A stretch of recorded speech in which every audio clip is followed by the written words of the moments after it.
And I know a lot of people are constantly saying you need to be a leader to run a company or whatnot, you need to manage, but I never saw anyone like creating those diagrams. And so I thought it's really, really important to share with you what I think that should look like and what is important to have in those diagrams. So when it comes to leadership, the way that I see that, and if I had more place here, I would probably put leadership somewhere like around here. So I would put those points here.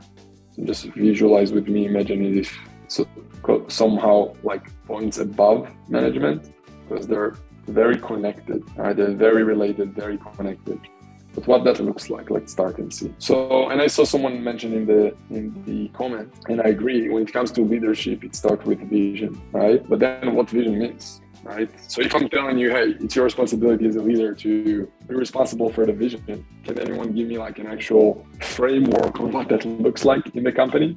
It's very difficult, right? Everyone's saying, hey, you gotta set the vision or whatnot, but what that even means. So in my book, you gotta have a why. Let's start with the why, right? So I would say why is number one in vision. So why, and when I'm saying why, it's not just why of your company, but it's why for your investors, it's why for your customers, it's why for your team, which are actually important. Like they work hard, they work many hours. It's difficult to work so hard to wake up in the morning if there's no big why when it comes to doing what you're doing. So what is your why? Why are you doing what you're doing? Why are you waking up in the morning? Because guess what? Money is not going to motivate you to wake up in the morning. Above, I think the studies are saying that above, I think 75,000 a year, something like that, your happiness is going to stay the same. So you got to have something bigger than yourself. With acquisitions.com, we want to connect and allow opportunities for as many entrepreneurs and business owners as possible.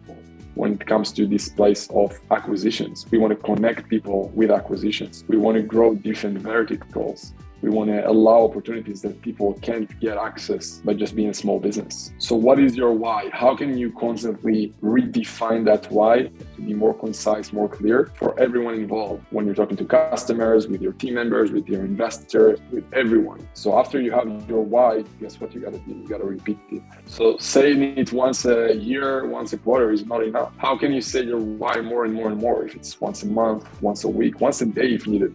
Especially when there are constant change in your business, like you gotta repeat it more and more. I know for me, I need to repeat it more and more with my team because we are having internal changes. So I know it's my responsibility now to repeat the why more and more and more. And guess who needs to define that why? It's on me. And you know, as a CEO, we sometimes think our people know everything we have in our head and they think the same way that we think, but it's not the case. Like most of your team members don't know or don't think about the things you think about. So you need to almost assume like they never heard about your why and constantly need to repeat it.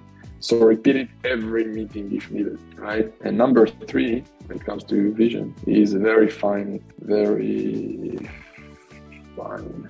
So verify, do you for sure know that everyone in the team know what you're doing and why you're doing it? Because in the end of the day, every person is somehow contributing to the big vision, the big why.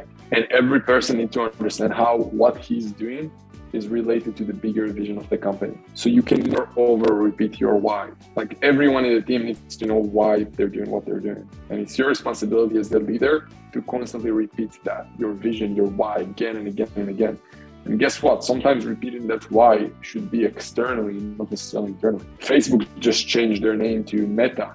And I've heard an interview with Mark Zuckerberg. He said one of the main reasons that we changed the name, and Zuckerberg went on tons of interviews and podcasts and whatnot. He said that one of the reasons is because I want to make sure that my team know that I'm taking this meta change very seriously. And it's going to be a great recruitment source for him because he's putting himself out and promoting himself. But he's basically sharing with the world, hey, this metaverse thing is serious. That's going to be our next why, basically. So for them is to connect people in the world. But the meta thing, you bet that if a company the size of Facebook is going to change their name, they're taking it seriously, right? So leadership, so start with vision. Next thing in leadership is all about people. So vision, people. So what is people? First of all, people starts with you. So you need to behave in the way you want others to behave. Like in the end of the day, in any business, the business is a reflection of the owner to some extent, for sure. So what is it for you? How are you, making sure that you're setting an example? But then when it comes to people, it starts with hiring, right? And when I'm saying hiring, like CV is not enough nowadays, guys. Like the DNA of the company is a critical part. And someone with a toxic DNA will have horrible effect on the company later on, especially when you're a small company. Everyone counts. So the DNA is super important. So hiring is crucial. In my book, the next one is caring. And I know it sounds a bit woo and whatnot, what caring got to do with it right now, but I think it all starts there. Like if you care about your people, they care about the job. If you care about the people, they care about the business. If you show that you care about their personal, professional, financial goals, they will care about your personal, professional, financial goals, which if you're the owner, is the business. And no one will care about you if you don't care about them. So if you're asking why your people don't care, ask yourself, do you care about them? You make sure that they have some kind of a path for growth for their personal, professional, financial goals inside your company. Third one, when it comes to people, is listening. Listening comes to caring, but also comes down to listening to them. Like if you actually go out and recruit the best out there in every role and you don't listen to them, then what's the point? And there's a different type of hiring out there, right? There's hiring. So it depends on the size of your company, right? If you're a new company and you hire, many times an entrepreneur hire someone that they can train, someone with good attitude, good motivation that they can train. When you're becoming bigger, then you're hiring for skill, you're hiring for background, you're hiring to learn from the people you hire. And that's a very different hire. When you hire at that level, you want to listen to them as much as possible. When you hire to train, that's different, right? It's your responsibility to lead them and show them what's needed and how is the what and how is the right way to behave, right? So you also want to make sure that you understand the difference. At first, if you're a small company, many times you'll just hire anyone with a good attitude. And it's your responsibility to train them. When you already have some more cash flow and capital and profits, you'll hire for skills, you'll hire for background, you'll hire for experience. And at that point, you need to listen and just to let go as the CEO and like literally to let go of responsibilities and fire yourself as much as possible. When it comes to listening, I would say also meeting your people enough, right? And I see a lot of CEOs just cancel meetings with their team members. So if you don't have at least a monthly or bi-weekly meeting with your key team members, it's a problem because you can't really know what's up if you don't really talk to your team members. So talk to them, right? So listen to them, talk to them versus just thinking that you deserve that they'll do the work for you, because there's enough jobs out there. And someone who's really talented can find something else if you treat him like shit. And I know for me, it's the biggest thing. Like, I just don't want to be treated like shit. So the last thing I try to do is treat others like shit. Just, kind of like the good old, most important rule, treat others the way you want to be treated. So next one is culture. What is culture? I see a lot of people mention the word culture. So what that means. So in my book, it starts with collaboration. So I want to see people work together when it comes to culture. Good culture means that 1 + 1 = more than 2. Good culture means that people always look at a problem as something that they want and can contribute to. And if someone in the culture is against those things, then you must act against it. Because a team, like having good culture is like having a professional sport. You can't win by just having individuals, right? I don't care how good someone is, at the end of the day, it's a team sport. And you got to be the one to address that. So people understand that that's the way things should work in your company. Second thing, again, some of those are maybe not the things you're expecting, but I think those are the most important, is self-awareness. So what that means is, are you checking on the above, basically? Are you aware of what's going on, right? Also, is there transparency? Self-awareness, I would say, and transparency is almost like together here. You need to be aware of what's up, and things need to be in very much transparency in the business. You want to make sure that people around you tell you the truth. And they tell you if something is not working. They're telling you if something can be done better. Otherwise, why are you even working together if everyone's hiding what can be done better? You're just self-sabotaging yourself. Next thing when it's come to culture is optimism. Why optimism? Because being in business is very difficult.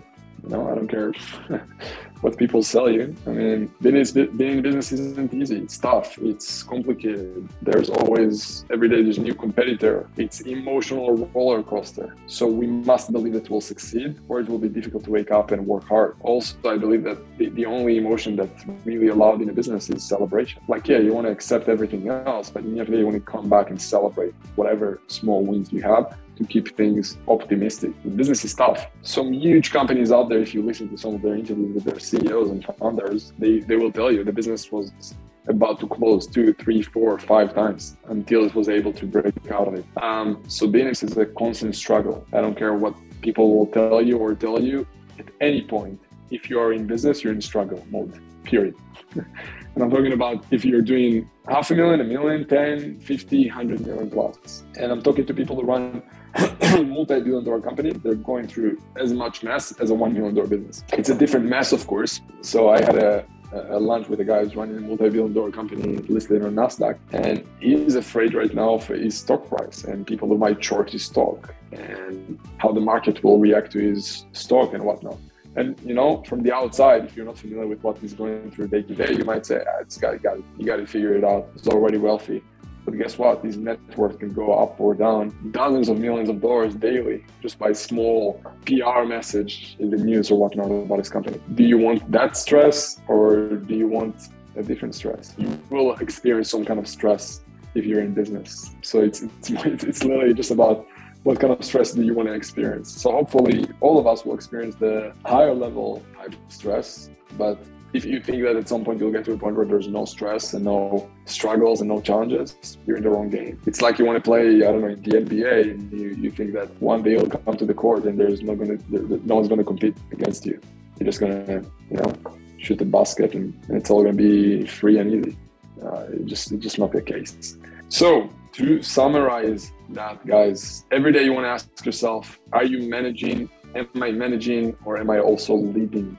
Here are some frameworks you can follow when it comes to management and leadership. Try to be better each day. Can you take the team to where they can be? Can you push things? Can you set an example? Are you leading by example? Make sure you do those things and you might have a chance of succeeding.